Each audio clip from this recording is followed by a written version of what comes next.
The motion of an object on a distance time graph.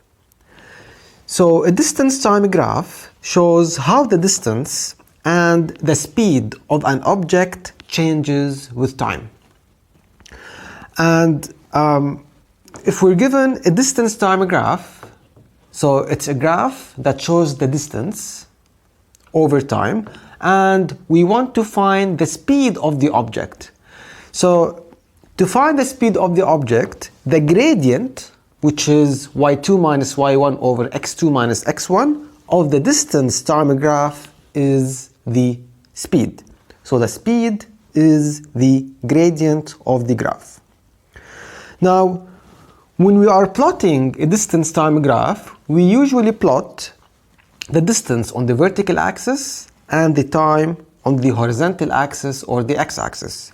So for this graph, as we see, the distance in kilometers is on the y-axis or the vertical axis, while the time in hours is on the horizontal axis or the x-axis.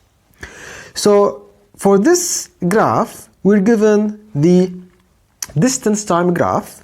So the object starts moving at A or from A until it reaches B.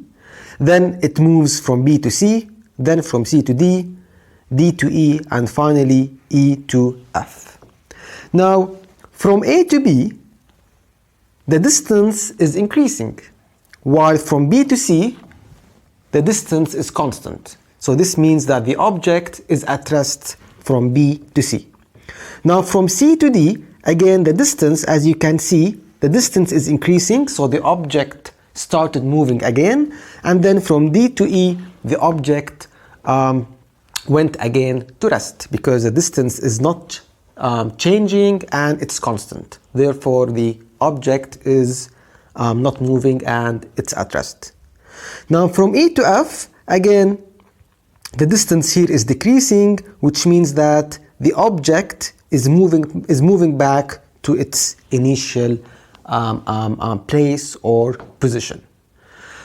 Now, if we want to find the speed, or if we want to have an idea about how the speed is changing with respect to time, now from A to B, this is a straight line.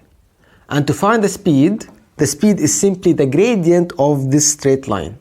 Now, all straight lines have a constant gradient.